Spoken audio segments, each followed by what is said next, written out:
We are very happy that you all are joining us today for the artist talk by Mihayo Kallaye. Before we start, I want to frame our conversation a little bit and give some background information. It is a great privilege that we can use this digital infrastructure, and we are aware that this cannot be taken for granted since the connection is not everywhere stable enough for joining this conversation. And just before now, we had quite a lot of issues, technical issues. And as you can see, we unfortunately also have still some technical issues that we can't share the slides without these funny bars. But I hope you forgive us for that. We aspire to establish a safe space and would like to ask everyone to help us to create and maintain a safe discussion environment.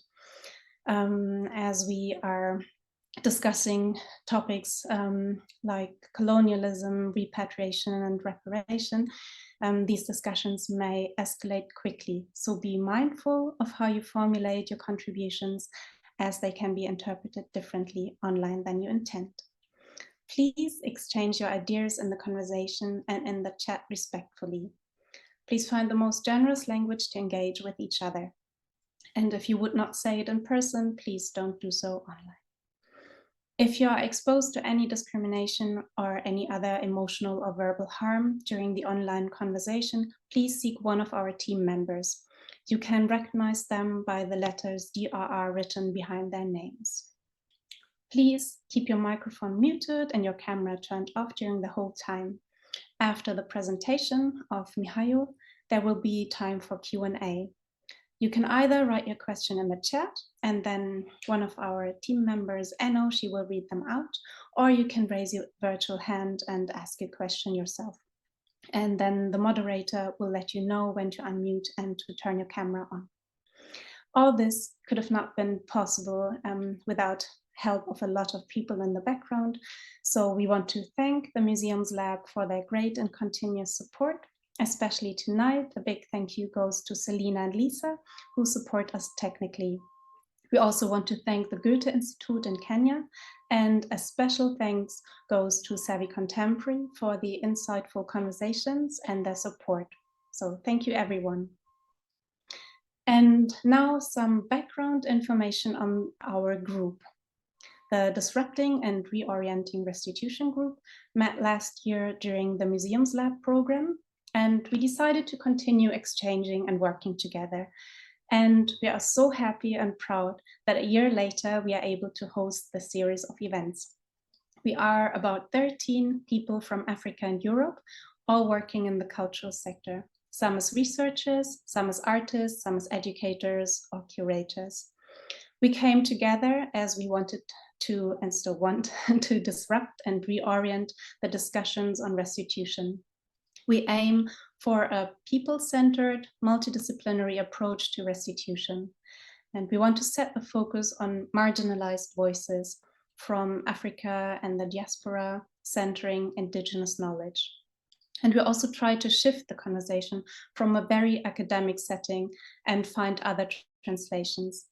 This is also why we had a call for artists in August, and we selected Mihayo Kallaye, whom you will hear talking today, as we are convinced that an artistic approach can find another language that reaches people beyond the academic bubble. And this approach can also translate and push the conversation on restitution onto another level.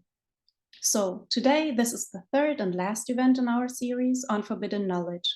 We already had the chance to learn about a Mekishi mask from Zambia, which is held in Stockholm right now, in a conversation between Sambayonga, one of our group members, Victoria Firi Chitungu, and Mwata Chibweka Bitondo, an elder of the Luvale community in Zambia.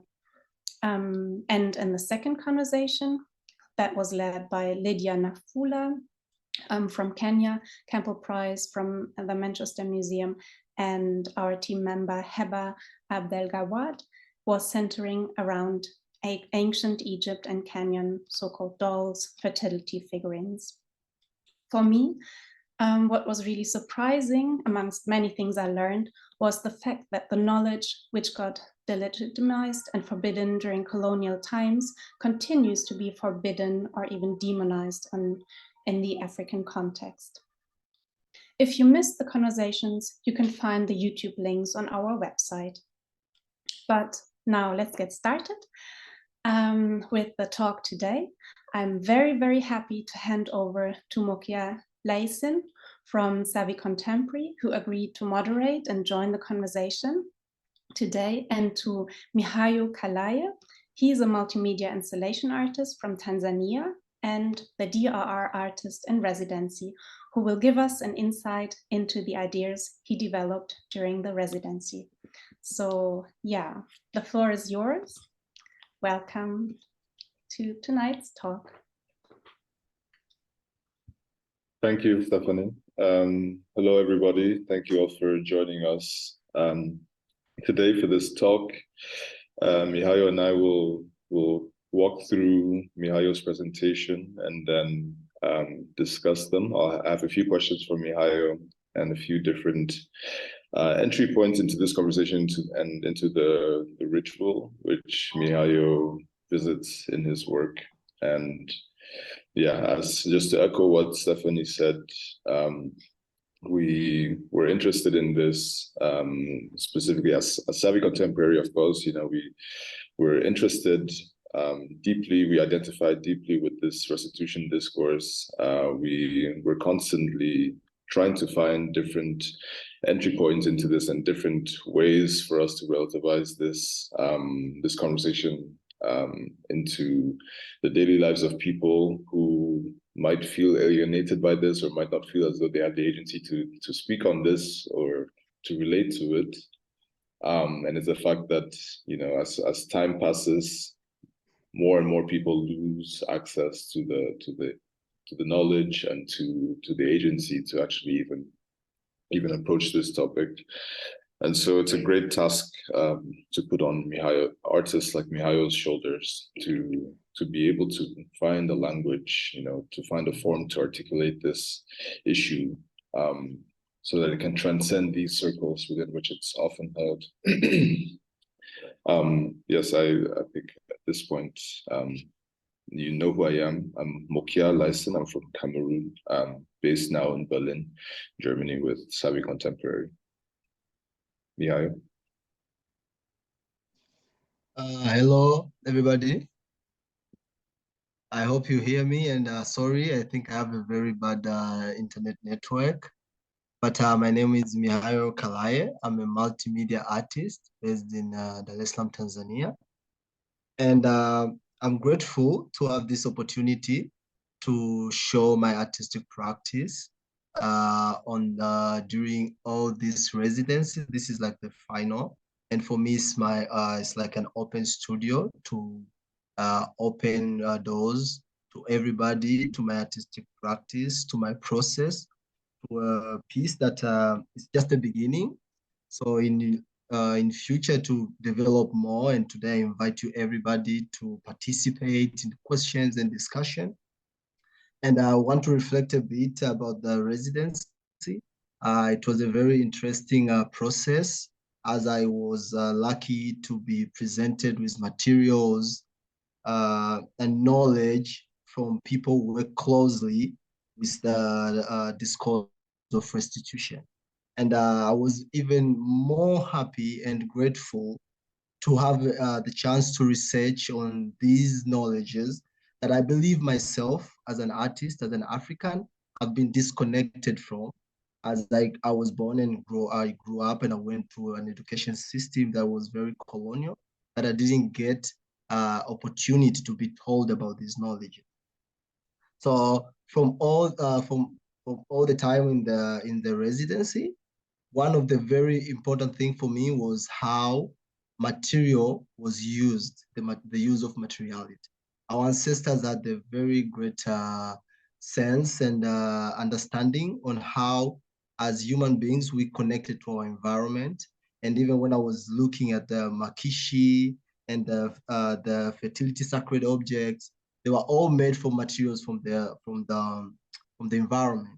And for me to make a process of restitution about this knowledge, about our tradition, it's very important to include the public, to change the way the public sees Africa, to be an African, because we have been hypnotized to believe that there's a certain way of us to be, and which is very bad because our subconscious still has the knowledge and all the energies from our ancestors. So it's like we're living a double life. It's like we have to attain a double standard.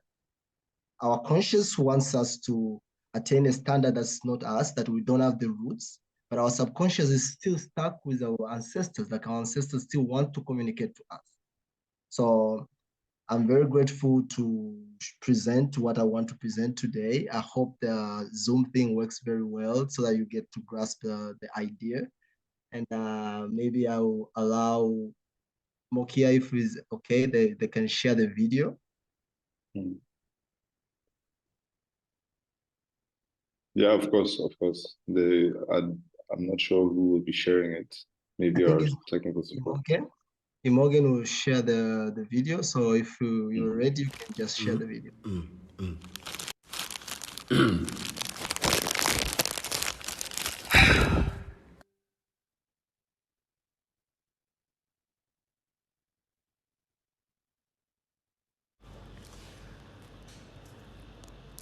I rise early in the morning. The grasses are wet. The sun paints the sky with colors, as if to set a stage for the tales whispered by the eastern horizon. My hands touch the soil, longing to connect with my kin. Ancestors yearn to speak, their voices so clear. Yet, in this post-colonial era, their words disappear, lost in translation, a language we no longer know. Our connections severed, a painful, silent blow. The white turned us against ourselves. It's true, convincing us our practices were wicked, uncouth. But in our hearts, we feel the longing to embrace the ways of our ancestors, the beauty of their grace. How do we reach them? Our lost connection, our past. We search for answers, hoping they will be amazed. But even our elders, they too seem unsure, their knowledge fading, like a candle's flickering lure. Yet must persist, for without roots, we are lost souls, yearning for prosperity, seeking truth that consoles. It's not a sin to go back, to rediscover our core, to honor our heritage, the story that we bear.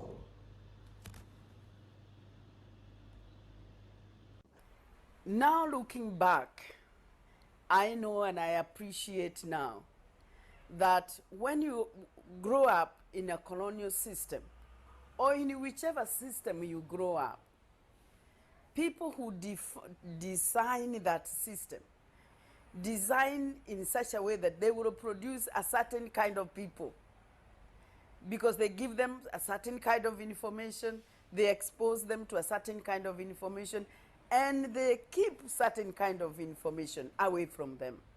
So you grow up with a certain attitude. You are shaped. Your mind, your attitude, your values are shaped. Your world is shaped. And you are deliberately discouraged to appreciate anything about you, because you are not supposed to know or to imagine there was anything good in your pre-British experience. So your people in the pre-British era were primitive, they were backward, they didn't know anything, they did not even know anything about God. Now you know about God, you know about Jesus, you're saying the rosary. Remember, I was saying the rosary. All these things are packaged in such a way that you look at the British and you admire them greatly. Yange nipe kucha nyeupe.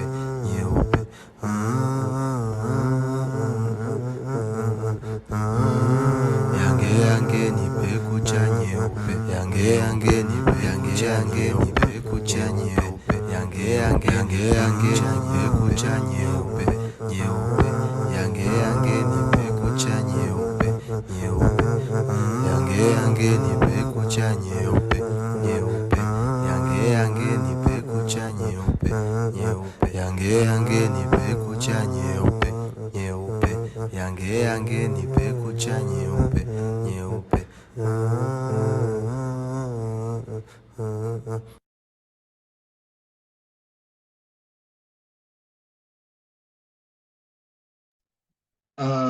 Very, very sorry everybody for the technical issues, but I think, you know, me, I believe art is very spiritual, and whatever that happened, as long as we have heard also the voice, I think our ancestors wanted us to hear the voice more than the video. And I will try to share some slides that I put some photos that were taken during the video, so you have a grasp of what the video had to show. And so I'll start sharing right now. I'll share my slide. Mihayo, if you like, since I have your text, I could read it out while you share, or maybe after. Yeah, maybe Actually, after. no, yeah. I think since it already played, maybe not. Go ahead. Okay. Yeah. So go all the way back. I hope you can see, you can have the, I will start, okay, this is the beginning. So the idea of this, what I did was also to reflect also from my society with the idea of forbidden knowledge and how my society sees being African and all our ancestors' knowledge. And one of the things that for me, it shocked me a lot, it was like in my society, because Christianity and Muslim has shaped the society to see African culture in a certain way as a bit primitive, not a bit, even a bit, they really managed to make us see it primitive and it has no value. So like this setting you see here in front, in Tanzania, people, they first grasp when they see this, they'll think you're a witch. You know, like these are literally very normal materials from our environment, material that have no connection with dark magic or witchcraft. It's just that our ancestors, they really, really believed that we had purpose to be on earth and everything around us had purpose. And that's why in their rituals and their practices, they really, really try to connect with natural environment. And if you look into it very close, it was very essential and it helped to really conserve the environment, because as human beings, we really need this environment to survive. So the colonial system really, really turned us away from our ancestors. And I feel like this is one of the things that makes us Africa to date, that we are struggling with trying to reach a certain type of standard in life. And while we forget that we had our own standards, like we have to go back in a way that we really know what we are and gain our own confidence and try to present ourselves in the world like this is what African can present in terms of spirituality, in terms of education, in terms of governance. And the thing, why I use these all materials, first of all, they're also inspired from the residency and the research I did, because I was, like I said before, I was very lucky to go deep into Makishi practice. And it was very helpful for me because I saw how they were creating those initiation camps, which are, for me, schools. And it was very, very interesting that like one time we had a conversation with a real spiritual practitioner, and he looked, for me, it was very interesting that he inherited this knowledge from his elders, his parents. So it's like a knowledge that has passed from generation to generation. But for me, in my society, there's a big gap of this knowledge. Like we kind of see our practices as witchcraft, and we have inherited colonial practices that we really embrace. And at some point, when you look deep into them, they really don't make sense. And they don't make sense because we don't have roots to them. We don't have roots to them. That's why they don't make sense. And these practices, they had meanings in our society. So when we want to talk about restitution, when we want to talk about bringing Africa to understand who they are, it is very important to bring in the public. That's my point of view as an artist, because if we just have this conversation confined in academic issues, we really forget that the public, that's like this dialogue was supposed to be for them, like, because they are the one who are really affected. So what I try to do in this project is to use material that will shock the society and try to bring them in. Because like in my society already, this type of material, they are seen as witchcraft. But always, it's not easy to, like restitution itself is not easy. So what we have to do is to keep trying to repeat and to show them like this is not something abnormal or something new. It's something that was there, but because of colonialism, it has been wiped out and it has been brought to us in a certain way that we think is primitive. So I try to use this material to invite people to have the conversation, even if initially they will say like this is witchcraft. For me, still is an opportunity to have a conversation with them. Like, why do you think this is witchcraft? And I know myself, I cannot change this, or you museum professionals cannot change this. We have to work together in a way that we are grounded in our grounds and try to help our countrymen, our brothers, our sisters to also see the other way. Because like in my society, the worst thing is that people don't even know like what they are going through is not right. They think because they were born and they found Christianity, they think that's how life should be. And worse enough, the education system we also go through here in Tanzania is very colonial. It doesn't give us the room to even have a chance to criticize whatever we learn, whatever we found.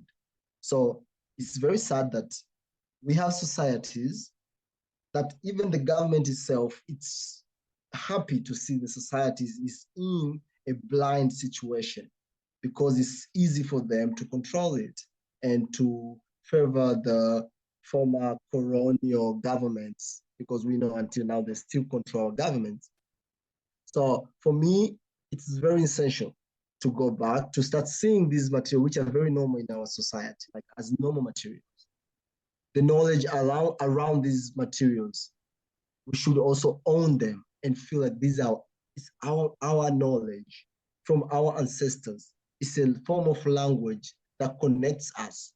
And one time I remember I was in another residence. We were talking about the same topics, and we had a chance to meet an elder. She said in her village, she remembered during when they want to do an engagement, like a man wants to engage a woman, they were not using rings, they were using bracelets. And these bracelets were made from special minerals that you will never find these minerals until you go to a spiritual practitioner, a specific spiritual practitioner who will do a specific ritual, and then they will see the way to these minerals. And sad enough, she says, like, she still believes those minerals are still there, but because those spiritual practitioners are not there anymore, and there's no any more language to talk to our ancestors to show those minerals. So she still believes like our ancestors are there with many, many materials, many stuffs, many knowledge for us, but because we are disconnected from the language, how to communicate with them, we are in like in a dark space without knowing that we're in a dark space. So for me, I feel like the first thing is to go back and to connect to ways of seeing, to start seeing being Africa as we should be proud and confident to present being Africa. And it's very like, I was shocked because now I'm in Mauritius. It's one of the African country which has a very complex history also in terms of identity, because it was, as history says, from the tales here, they say the Dutch came to this island and they found this island blank. Okay, we agree with that. Maybe it was really blank. And then they were bringing slaves. The narrative said they were bringing slaves from Africa, and then they were bringing endangered laborers from Asia. But literally what they were doing on this island is the same thing. Most of them, they were mistreated, exploited, not being paid, trying to make them forget their traditions. But what really touched me in this island is that these people are Africans mixed with Asian ethnic, and it's very, very strongly influenced with the Indian, but still they really practice their traditions. Like this is an altar in a sacred place, like they give offering. And you see the material that is used here. If you bring the same setting in where I come from, Tanzania, people will frame this as witchcraft. But here in Mauritius is part of Africa. This thing is what you see in front of you right now is a sacred place that you don't even have to step on it with your shoes or slippers. You have to take off your shoes. You have to be very keen at this place. So for me, it really touched me. And also what it touched me more is that there were kids also there. So for them here in Mauritius, they still practice these practices. So this is the thing, that for them, this is very normal setting. But when you come to another part of Africa, it's very not normal setting. It's very like witchcraft, like ungodly, something that you don't have to practice.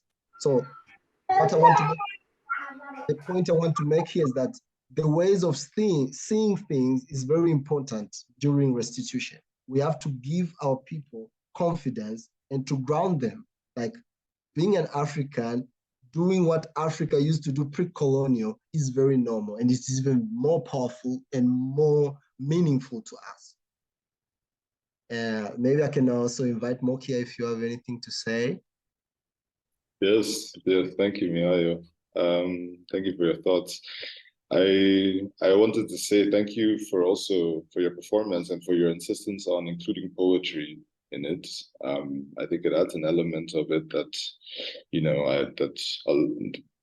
kind of compels me to lean on Chinua Achebe. Once again, I mentioned him in the call we had before, and about how his writing and Things Fall Apart, really I see as, informing your work and your approach.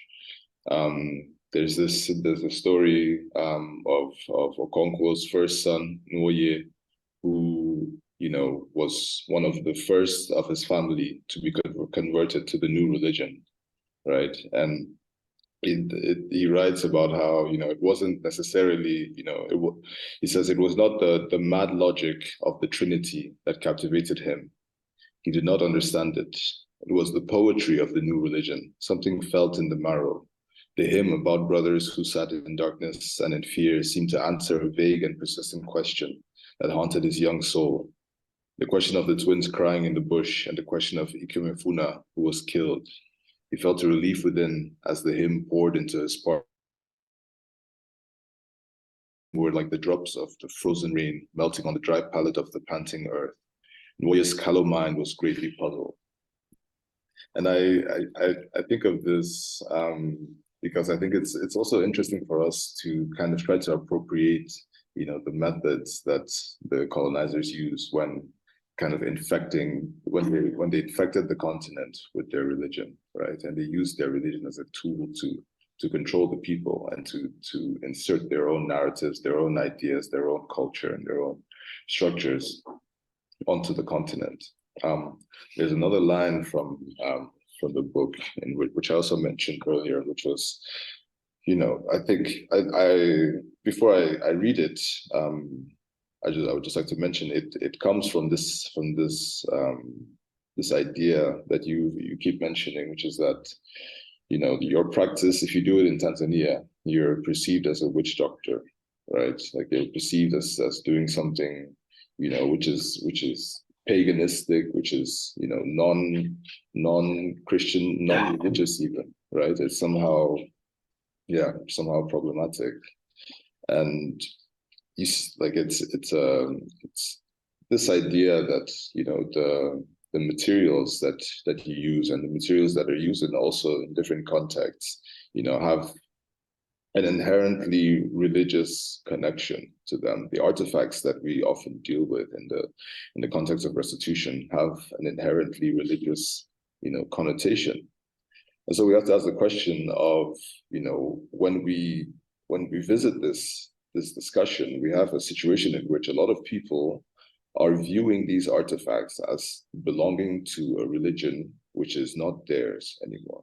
So they're viewing them as somehow problematic now because they carry this baggage, of being pagan objects, of belonging to a religion that's not Christian, and therefore, evil or wrong, right? So there's that kind of insidious aspect of the way that the continent has been affected with Christianity that is also, still actively divorcing us from our own artifacts. So I focus on religion because I think it allows us to understand, first of all, the methods that we use, but then also the kind of how disingenuously it was done. There's this great passage once again in Things Fall Apart, which I'll read for you all. And Mihayo, I hope you'll take something from it and maybe just run with it. It's about a missionary called Mr. Brown who went to the village of Mokia. I hope many of you here have read Things Fall Apart. If you hadn't, or if you haven't read it in a long time, you should read it again, because it's a really great book, and it really, really gives an amazing account of how we can approach this issue, and with an understanding of the ways in which Christianity has perverted.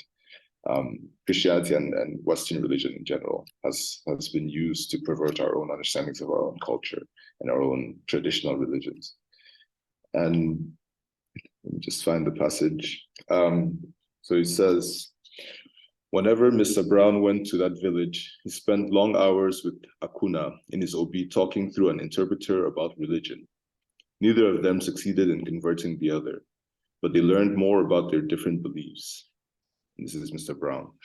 You say that there is one supreme God who made heaven and earth, said Akuna on one of Mr. Brown's visits. We also believe in him and call him Chukwu. He made all the world and the other gods. There are no other gods, said Mr. Brown. Chukwu is the only God, and all others are false. You carve a piece of wood like that one. He pointed at the rafters from which Akuna's carved Igma hung, and you call it a god, but it is still a piece of wood.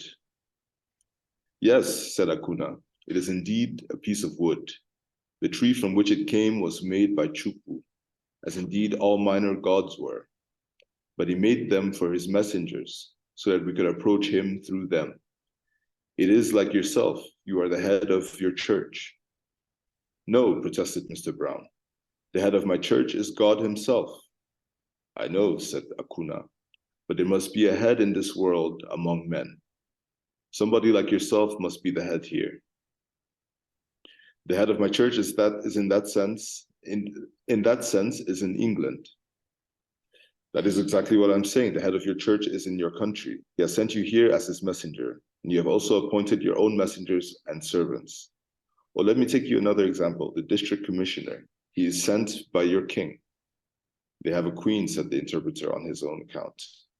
Your queen sends her messenger, the district commissioner. He finds that he cannot do the work alone, and so he appoints Kotma to help him. It is the same with God, or Chukwu. He appoints the smaller gods to help him because his work is too great for one person. And it just carries on, in like with them going back and forth, with Mr. Brown going back and forth with Akuna, and Akuna, rebutting every claim, standing firm to his own traditional religion and even drawing parallels within it. But, the missionary, of course, is not interested in any parallels, but is interested instead in superseding, Akuna's religion, in replacing it, right? So, yeah, I thought it was an interesting passage for us just to kind of visit again, this need for us to remove this, this perception of our own traditional materials and our own traditional methods from this kind of pagan understanding of them, and how we can approach that, through art, Mihayo, and through your art. How can we try to kind of divorce these traditional practice from this perception that they're somehow pagan and somehow, non-religious and wicked. Thank you, Brother Mokia. It's very, very interesting, very deep, and I think maybe I can also give a bit of what we call of these things that we can see in front of us here. For instance, I don't know if you can see my arrow. Yes. Mokia, you can see this? So Yes. in Tanzania. Yes, Okay. sorry, I was muted. Okay, in Tanzania, this particular thing is called kibuyu. It's actually it's a fruit. It grows on a tree, and in another name, when you call it tunguli, it's already changed. It becomes evil when you say tunguli. And most people, because I even bought this from a shop, like a shop from a market. When it's there, they sell it as kibuyu. But when it's in this setting already, people call it tunguli, and it's already evil. So the colonial system already made us also hate our own environment. But this is the same thing our ancestors used to make utensils for drinking water, like a cup. When you cut it, because inside it's like hole. There's a hole inside, like it's a big gap inside. So they used even to cut it and to use it as a cup or a utensil to fetch water. And maybe also they were using it in their rituals. Because also the thing that I did with this project is not even a specific ritual. It's because even myself, I don't know what rituals there were there. Even when I talk to my parents, they don't know they were raised in a Christianity. Even when I talk to my grandma, one thing that she always tells me, she's like, I don't know how I became a Christian. She's always like trying to remember, she doesn't know. The only thing she remembers is that there's only one thing they used to do when she was very young. That's the only memory she has. Like when rain didn't come at a specific time, the right time, her parents and her grandparents, they used to go to she didn't say what tree, she doesn't remember. She says they used to go to a big tree, and then they were supposed to bow and to not look at this spiritual practitioner. So that we hear voices, that we hear sounds that the spiritual practitioner makes, and then they will start hearing rain coming, like heavy rain. But into a setting of today, even myself, it's challenging me because I feel like, oh, this is fiction. Because we have been traumatized in the way we see. But pre-colonial, that was normal. So I strongly agree, like it's very important to include the public and to try to change the way we see our culture, our practices, and what our ancestors used to do. And this, what I just showed, is just an open studio, some material I was working on. This work is still very underdeveloped, that I'm going to work on it. Maybe I will also get an opportunity in the future to show it when it's fully developed with more deeper conversation. Thank you. Yeah, I'm just reading this message here. Maybe we could go back to the screen sharing, actually. Okay. Because somebody's referencing here that it's interesting to see how objects can change significance depending on whether we want to see them positively or not. And so I would ask, because you use this motif of the skull on multiple occasions. Could you go into detail about why you make this choice? One thing is that I choose the skull. First of all, already itself in my society, people see it as like, why would somebody own a skull? But the woman I talked about, when she was telling me about the engagement and everything, she also told me something that when she remembers like a long time ago in her village, when people pass away, they didn't bury the skull. They kept the skull because they said the skull holds wisdom and knowledge that that person had. So they kept the skull and they stored, before they used to store it inside the house. And then from time, occasionally they will try to talk to it when they have difficulties, and believing that this person who passed away is already connected with ancestors. So it's like a bridge to tell them how to navigate some difficulties. And then at some point, people stopped keeping them inside their house. They started keeping them, they created an altar in the environment somewhere in the bush. And then she even told me one time when she was already turned to be a Christian, when they were used to see this around, they used to destroy them, try to take them and throw them away because they were already turned against this practice. And they were told those are evil. In Tanzania, we call it mizimu. Like mizimu is like evil spirits. But for me, I don't believe if mizimu is evil spirit. Mizimu is just ancestors. And also, if you want also to check deep into this, is that I ask always my question, why the Germans took the skulls, the head, which now are skulls, the head of our chiefs after they died, because they believed that these people were very intelligent because they really, really gave them a hard time to colonize those areas.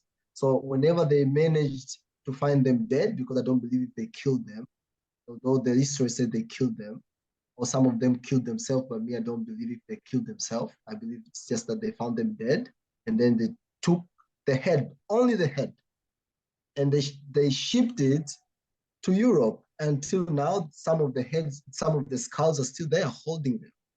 So always I'm trying to navigate this, like, why did they take them? And I even, when I relate to this woman, I'm like, okay, it's a very spiritual thing. It's the skull itself. Yeah. Thank you. I'm just reading the message here. Yeah, thank you for showing me this other image. And yeah, would you like to get into details about the choice of colors that you made and how you went about producing this material?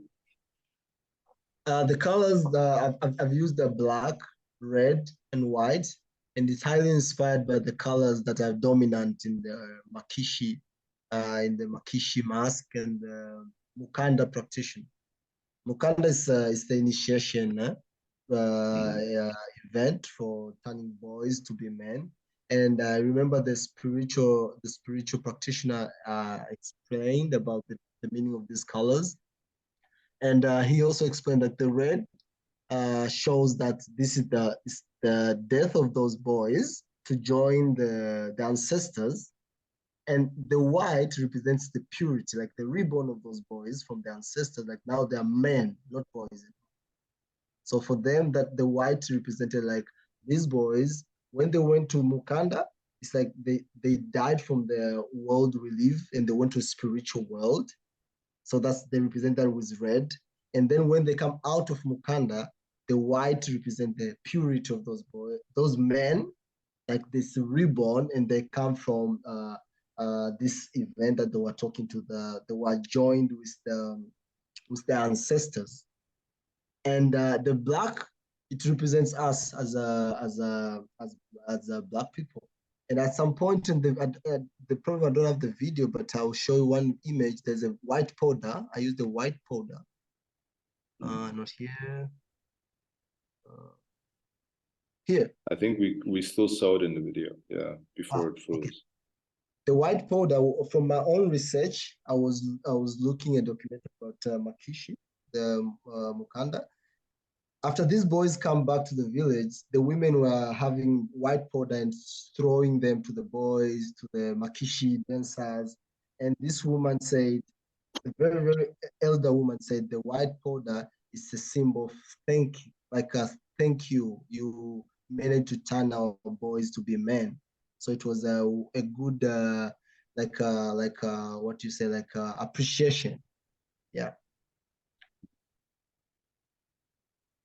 And so just to go back to this question, about how important perception is and how important the fact that, that when you try to reintroduce these practices in your community, that they're viewed negatively, and we can go into the reasons why. We know that Christianity and imported religion has a lot to do with this, but do you think it's necessary to change that perception of this as somehow black magic, or that you're turning into a witch doctor, in order to kind of bring, to kind of grow this popular understanding of these practices as still culturally relevant and, important to preserve, important to also reimagine, because, you're not necessarily, searching back for traditional practices and trying to repeat them necessarily. You're trying to find ways to reinterpret them, right, with your own kind of contemporary situation and understanding. So I guess it's two questions in one. How much importance do you place on the fact that, that your work is being perceived as, somehow a-religious or paganistic, versus the fact that this, we do need to kind of move this into a more kind of quotidian, mainstream issue? One thing that, first of all, currently I don't believe if this is witchcraft, and that's why I'm even very confident to present it anywhere. And I will be even confident even I'm called somewhere, even in the church, to present them, because I don't believe this is evil. And I think it's very important to try to repeat and present it as much as possible until the African people themselves have to grasp this. Like, this is not evil, because it's very important when we change this mindset. It's very easy to have the real restitution, because for me, restitution is not only those objects, those sacred objects that are in Europe somewhere. The real restitution for me is the knowledge around those objects, the way people will perceive those knowledge, the way people will see those knowledge. Even there's an argument, people say, when these sacred objects are brought back to Africa, we have no technology to keep them. They were not even meant to be kept in a museum, first of all. So this is something that we have been conditioned to think that way, because they had when they looped this object from here, they brutally turned them into a commercial thing, build a fancy building, place them inside there, and people pay to go to see them. And the narrative that is there is even not the right narrative about those sacred objects. So for me, it's very important to do this in my community, first of all, because people, first of all, they will start asking me, because so far, I have it in my Instagram, and my closest friends, they say, oh my God, you've turned to a witch doctor. I laugh, because I kind of see where even my friends are in terms of seeing things, knowledge, and self-esteem as an African.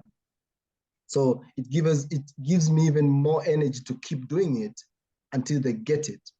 Because when they start asking me this, we have conversations. Whether they agree on this conversation or not, I believe they stick in their mind. And hopefully one day, when they realize, they'll be like, aha, that's why Mihayo was doing this. And for me, that's the beginning of restitution. The knowledge, the way of seeing things. Yeah. Yeah, I mean, it holds true in this comment left here, which is objects have always been a symbol of knowledge, and also a means to transfer these knowledges down generations, and these objects were treated sacredly. This is done when an elder is about to transition. And of course, I agree with you, restitution needs to be redefined and distributed evenly. Otherwise, it remains in the academia and in conversations like this.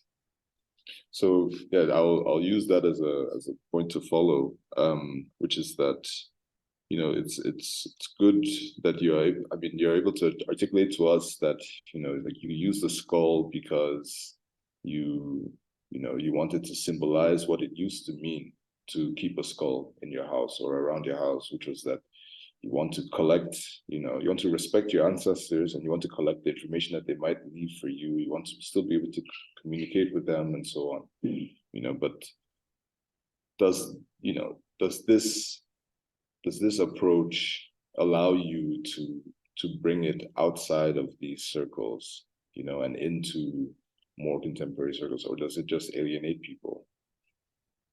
I mean, judging by what you're saying, you can speak with your friends about it, but how do you think about ways for us to bring this into discussions of people's lives and livelihoods?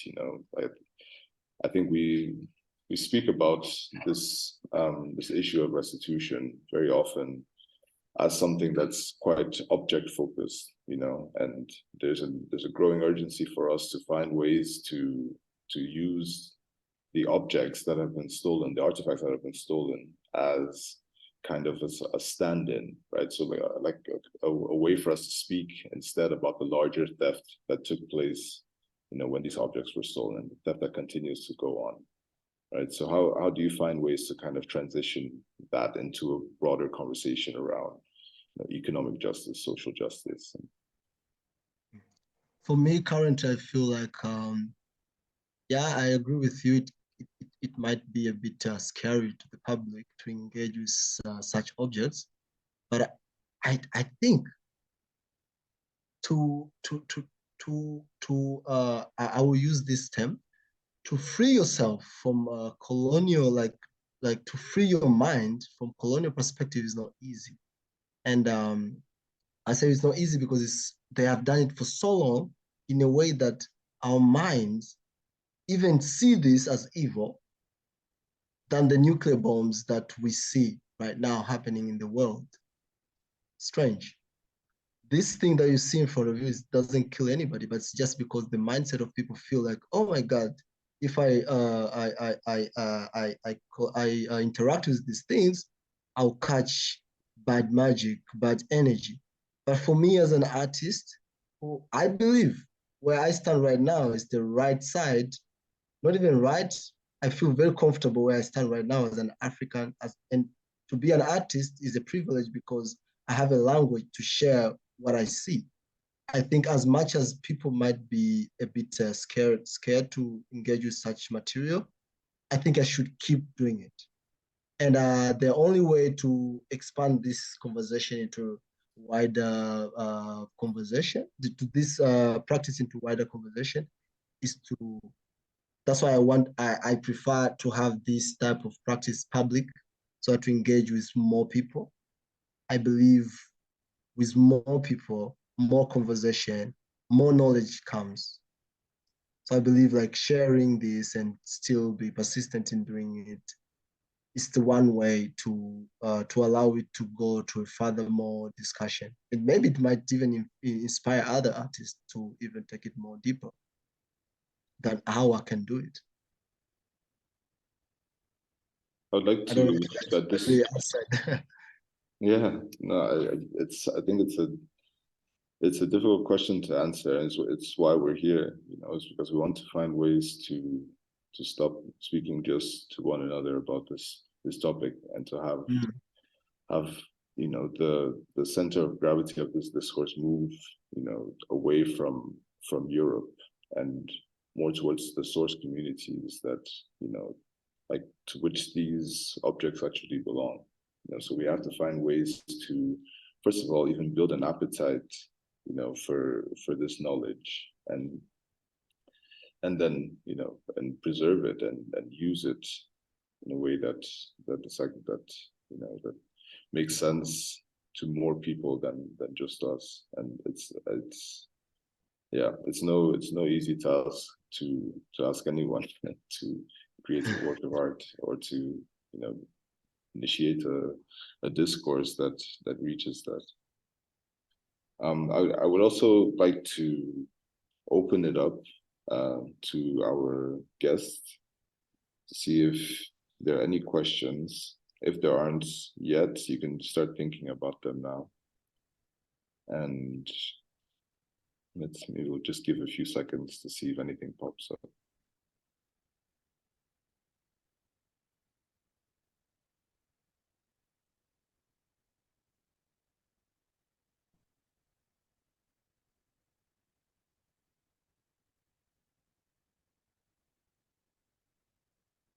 We have jumped ahead here a bit.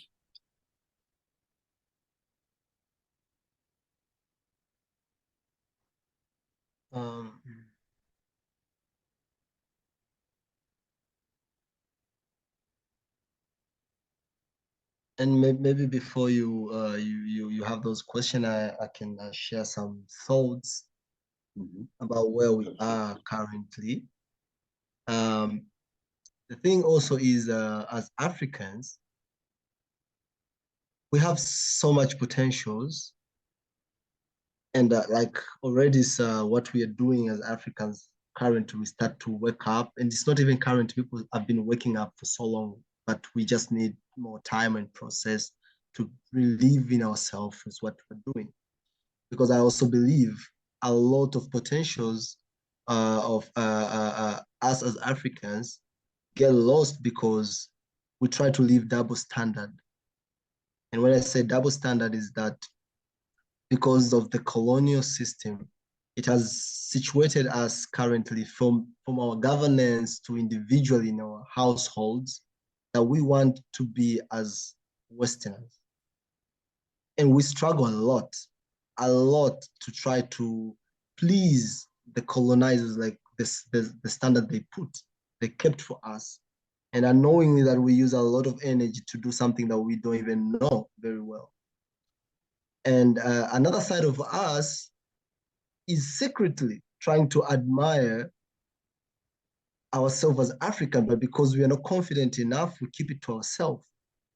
We hold it to ourselves. Maybe everybody outside there, they believe this should be normal, but they have no guts to say it because they think because other people say it loud.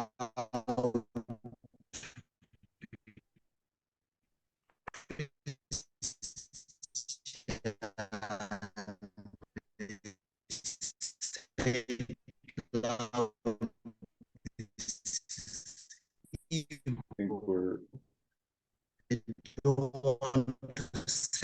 having a bit of an issue with Mihayo's connection. Small voice that is whispering inside. So I also believe if as creative people, we try to share this as much as possible. Some people have these small voices inside them that we want to engage. And that's how we also grow this type of conversation. Mihayo, I hope it was not just me, but your connection left just a little bit. We can hear you now. Hello, Mokia, you can hear me? I can hear you now, but your connection was lost for a bit. It seems you can't hear us. Can everyone hear me? Yes, we can hear you. Okay, thank you. Maybe we should wait for just a second to see if we can get Mihayo back before we jump into questions. Yes, Mihayo. Hello, can you hear me? Sorry for this. I think it's my connection is a bit. I think somebody raised their hand here. Yeah, we have some questions coming in. Maybe I'll read this first one first. So from Sibuyungo, I hope I said that correctly, Chris. It is interesting how materials are given meaning in the modern era. We have a cultural village at the museum I work with, which indicates the traditional architecture. And many times I've heard some teachers telling school children that they're shrines, not in the sense of basilicas or martyr shrines, but in the sense of witchcraft. And that affects how the young people relate with nature. Thank you, Mihayo, for sharing about perception. We have a comment, and Chuang, KM Chuang. You're muted. Hello. Yes, can you say a name for us? Yes, please. My name is Chuang. Okay. Go ahead. My name is Tafo Atekumchwang, and I am an artist from Cameroon. Basically, I'm a poet, I'm a playwright, I'm a screenwriter, and I am an actor and a director in both film, television, and theater. I'm also a lecturer at department in the university. This has been a very, very interesting discussion. And there is something that our artist in residence said, which caught my attention, that restitution is not just about the African heritage in terms of objects being returned, but a lot more about the mindset of the African people. Now, I want to ask a question, because those of us who are artists, we are able to use all this knowledge and the know-how to be able to create some artworks that could sensitize people about restitution, both philosophically and physically speaking. However, my question is this: how can we as Africans actually make a move in our normal daily lives that will make our children, that will make our young people? Talked about even his mother and his grandmother not even remembering a lot of these things, and even some of these older persons, the older generation, to be able to use these ideas on our streets, in our homes, and the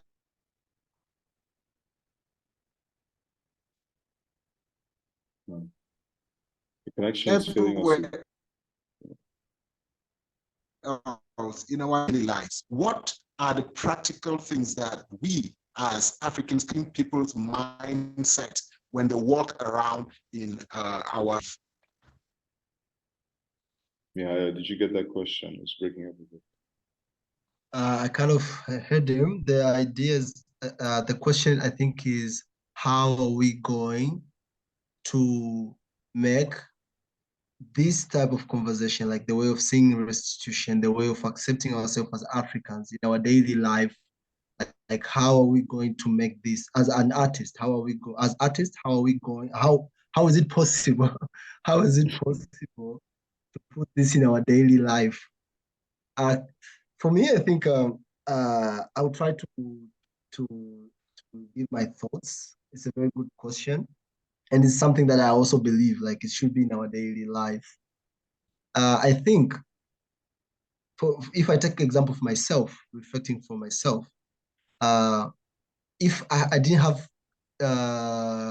curiosity to ask my elders about these stuffs, I would have never known if they don't know even themselves.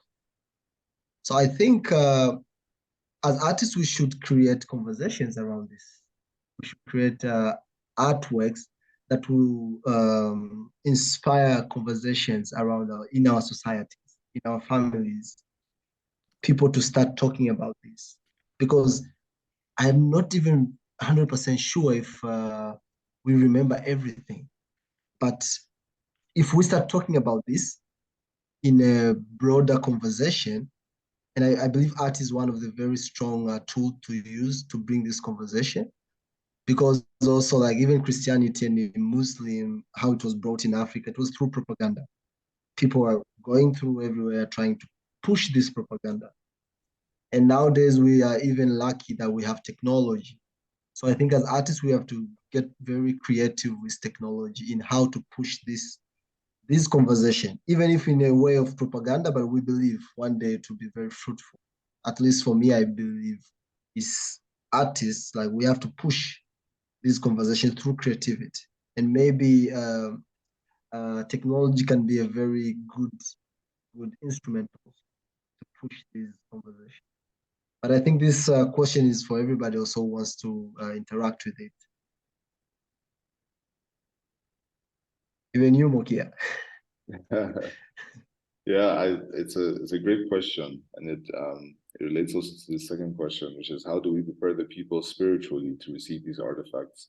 How do we make them know the importance of their artifacts kept across the continent? Because what if these objects return and the people are lacking spirituality to accept it? It's a similar question. Maybe you have something else to add on this. Yeah, that's why for me, I would say again, like, just the return of these sacred objects is not enough. We have to prepare our societies so that when these sacred objects are here, we can even handle them as they were supposed to be handled. We don't have to still fix our narrative, like, because we don't have a capacity to have good museum to install them. They were not even meant to be in a museum, first of all. Exactly. And even the idea of museum itself, we have to broaden our mind than just thinking of the four walls, very technical details.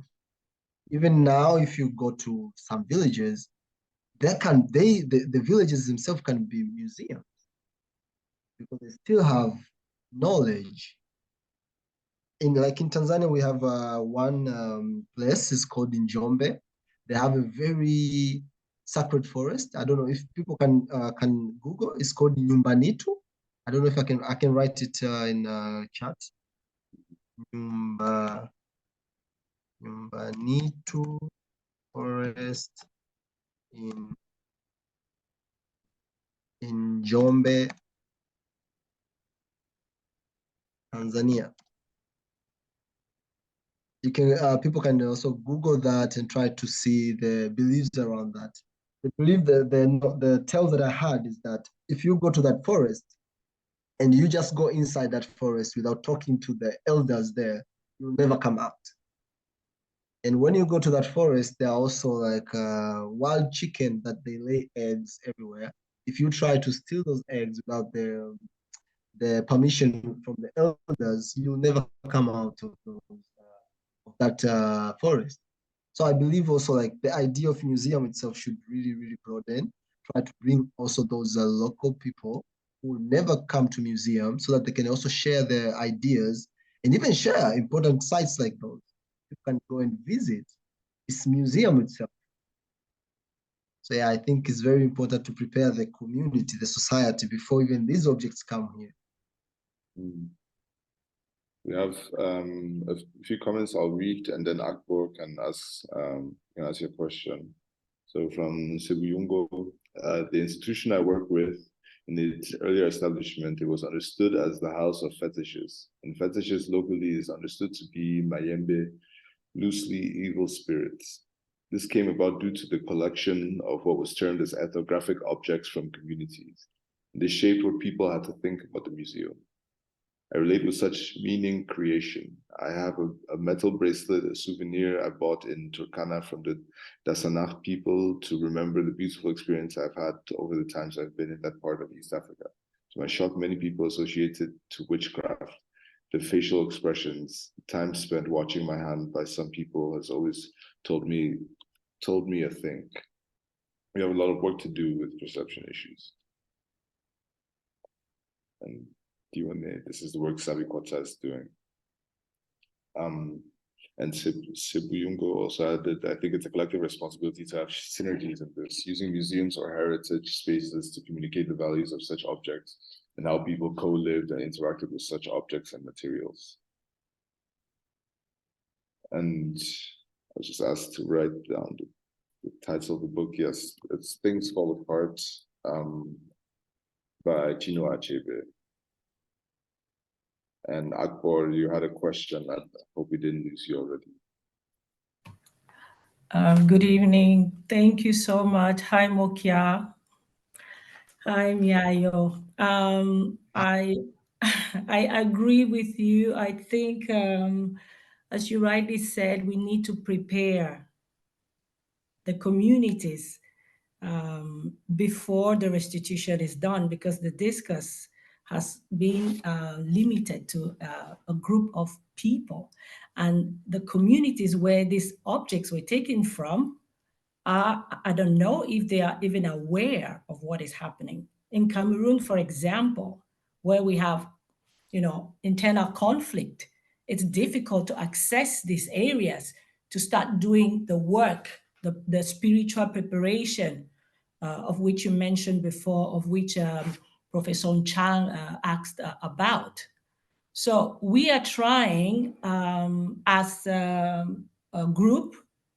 We are a satellite of Savvy Contemporary in Cameroon, and we are trying to, to come with this information, but it's not easy because there's a disconnect.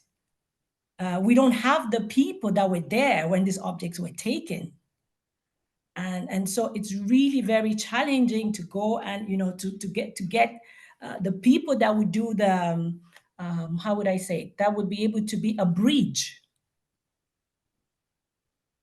to reinstore that spirituality that was there when those objects were objects. I would call them entities, were there. So it is an issue. I don't know how how we can. Everyone has to come up with ideas on how to do this. So yeah, that's my observation. I don't know if you could call that a question. Thank you. Thank you, thank you, Agbo. Agbo, I just realized you're Mado. Yes, so thank you, Mado. Thank you for your comment. Yes, I would also just echo that and say that, like, for me as a Cameroonian, my first exposure to this issue was through the work of Cameroonian activists who came here to Germany, who came here to Berlin to reclaim the figure of Ngonso, who's the figure that represents the founder of the Nso people in Cameroon. And that was my entry point into it. But then when I went to visit family and I mentioned this to them, my mother, her sisters, they all know Ngonso from the family. They had heard about it from their parents. They had heard about the theft from their parents, or they had heard about the theft through their parents. They had heard it, through their own parents. And, it kind of signaled to me personally just how, these knowledges are locked into people, and these people are, they're growing old, they're dying, they're leaving us, and so the urgency to preserve these knowledges is so vital. And Mihayo, I would like to give you the last word since we have to wrap up. We're approaching the end. I hope you can leave us on a somewhat positive note and send us into the evening. You want me to say something? Okay. Please. Okay. For me, I agree that for restitution to be very effective, we have to work together. We have to work together to change our mindset, our perception. And then, because also I feel like we are very fragmented, like we don't have a fully structure of different beliefs. So it's very important to really try to collect different beliefs from different parts to try to see and to try to remember, because I still believe our subconscious is working very well. Like if we try to connect to these few practices that are still there, it will help us to flow, because it's a language. Now, the moment we find this language, it's very easy to connect to our ancestors. And that's the only way for us as Africa to prosper. Thank you, Mihayo. Before I bring in the rest of the team, I just want to hear from Nyuki Berry. It seems like an Nso name.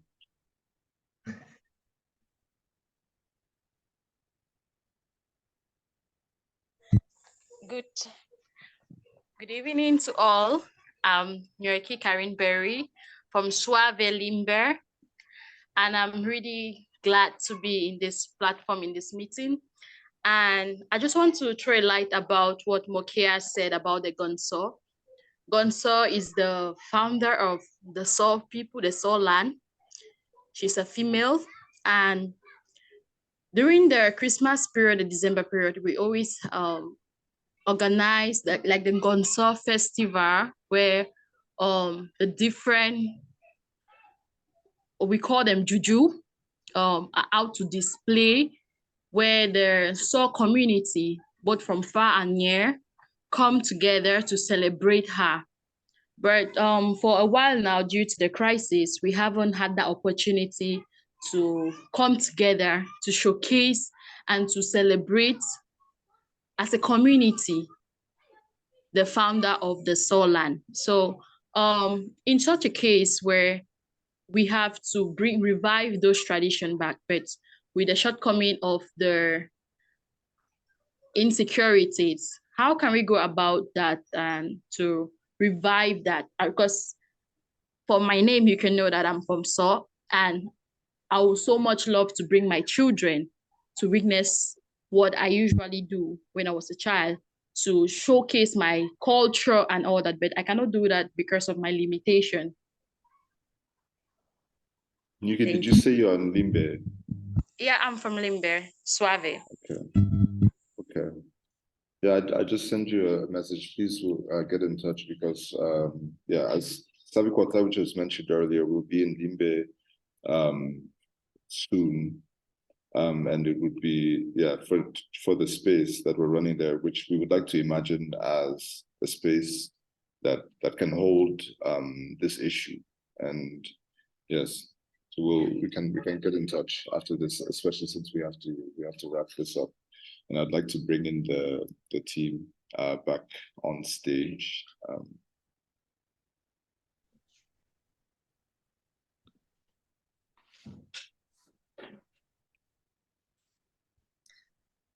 Yeah, so I hope I will be joined by everyone else in a minute.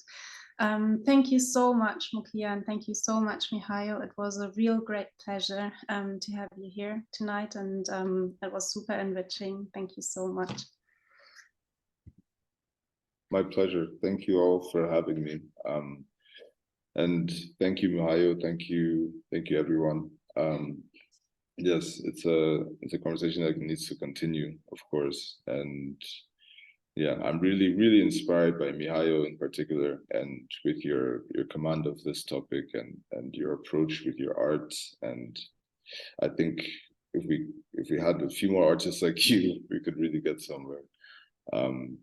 Yes. Thank you. Yeah, so since this is the last of the 3 conversations, we just thought we get on stage as well and show all our faces. And this is also the chance to have some more questions or comments to us, or yeah. So I don't know if there's anything, please come forward. Well, there are still questions in the chat, as I can see.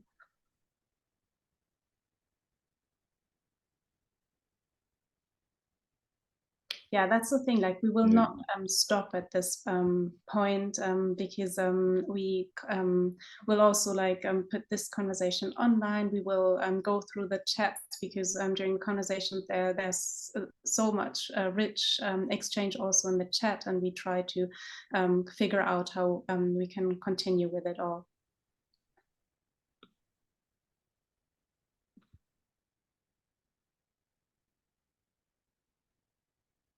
Yeah, we have many comments. I guess I won't read through them. Everyone can respond themselves.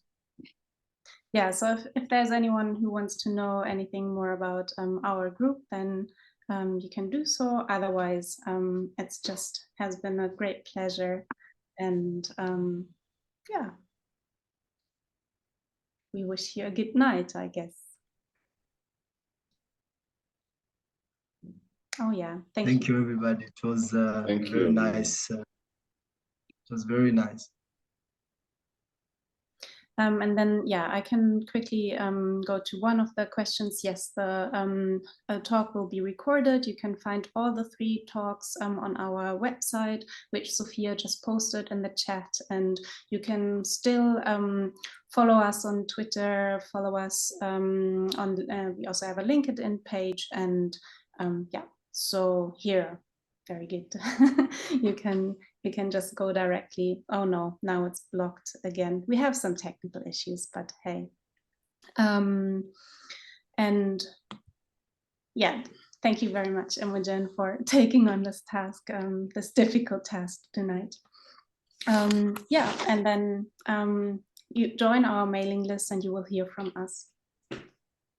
I think we had a raised hand, actually, if I'm not mistaken, but it looks like it's gone now. So if you did raise your hand and you wanted to ask a question, please ask us. But thank you, Stephanie. There is a question from Brenda.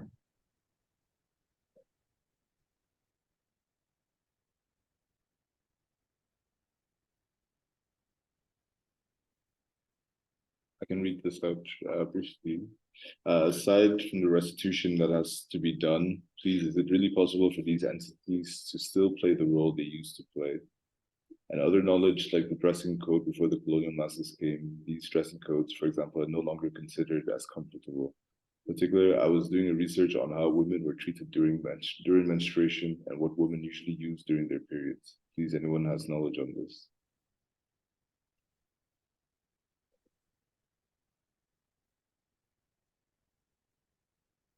I didn't understand the first part of the question, which is that which entities and what role which entities have to play.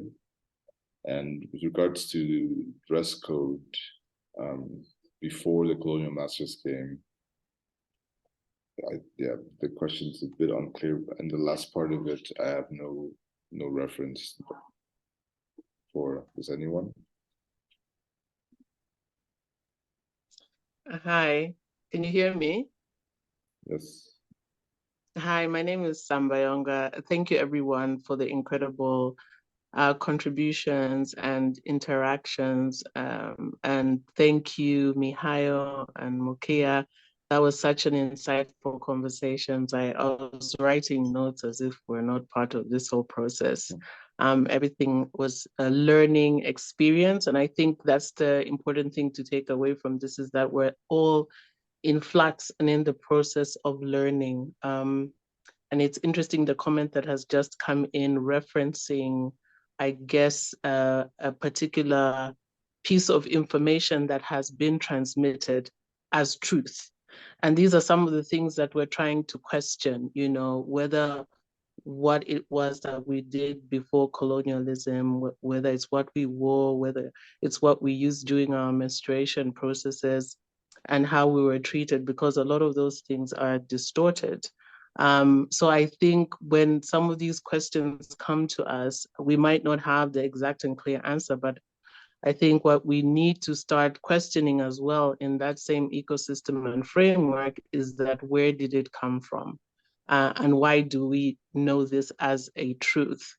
And of course, because of our disconnection and separation, and a lot of the information has been erased or distorted, and we have to do a lot of the work to excavate it.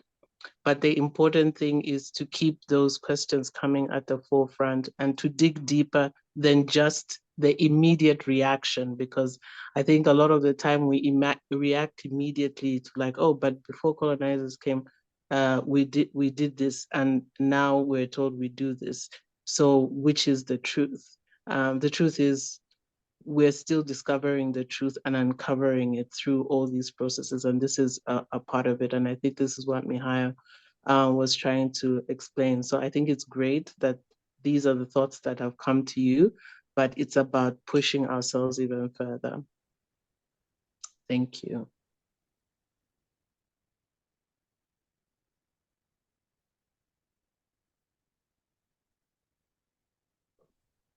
Okay, I think the conversation will continue, but another time, another place. So thank you very, very much to all of you, to you again, Mokia and Mihayo, to everyone who joined tonight. And yeah, see you soon. Thank you, everyone. Thank you, everyone. Thank you.